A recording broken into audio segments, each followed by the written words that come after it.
司老板，快递给您搁这儿了。哎，谢谢啊。好像是有谁说要寄东西过来。买了什么呀？爸爸妈妈，你们……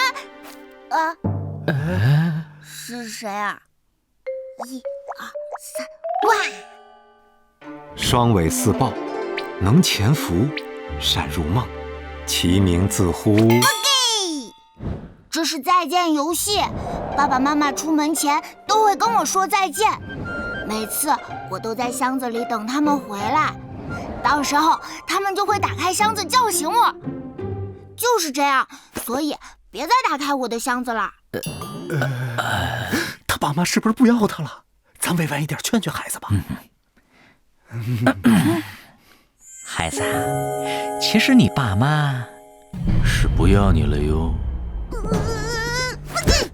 你怎么能跟小孩子这么说话呢？什么小孩子，都80来岁的崽儿了。骗人！爸爸妈妈才不会不要我。爸爸妈妈，哦，是只白鼠狼。爸爸妈妈，切，是小狗。你说谁是狗呢？爸爸妈妈，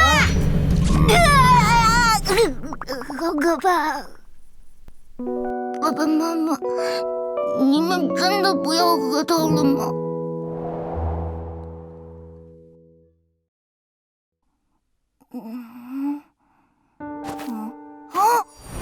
这里是爸爸妈妈，你们在哪儿啊？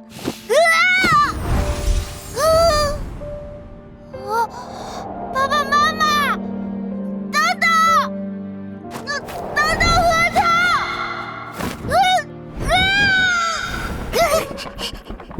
是谁在晃？一緒に遊びませんか？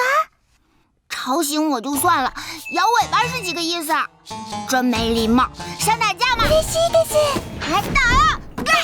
谁怕你啊？我的箱子，还给我！我的箱子，我的箱子！我的箱子！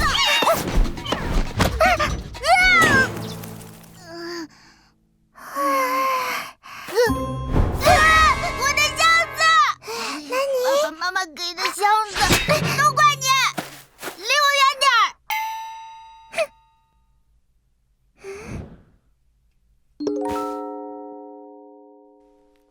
来，皮皮，给你加个餐。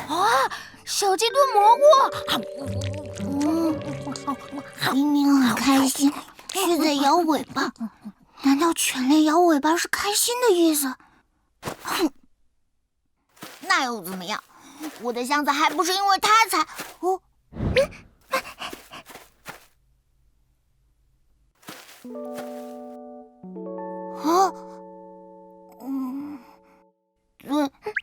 对不起，那个是我误会你了，可以原谅我吗？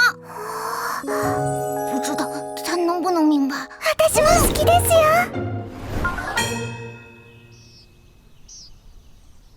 哎呀，那孩子不会还在哭吧？啊？什么嘛，已经找到新朋友了呀？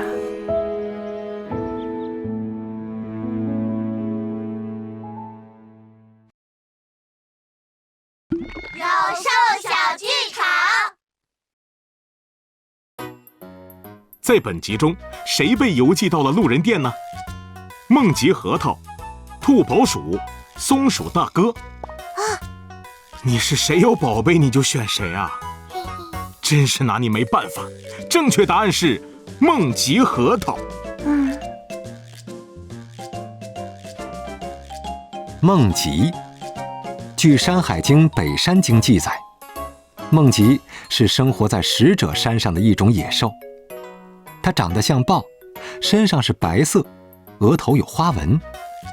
梦吉擅长卧藏，叫声就是自己的名字。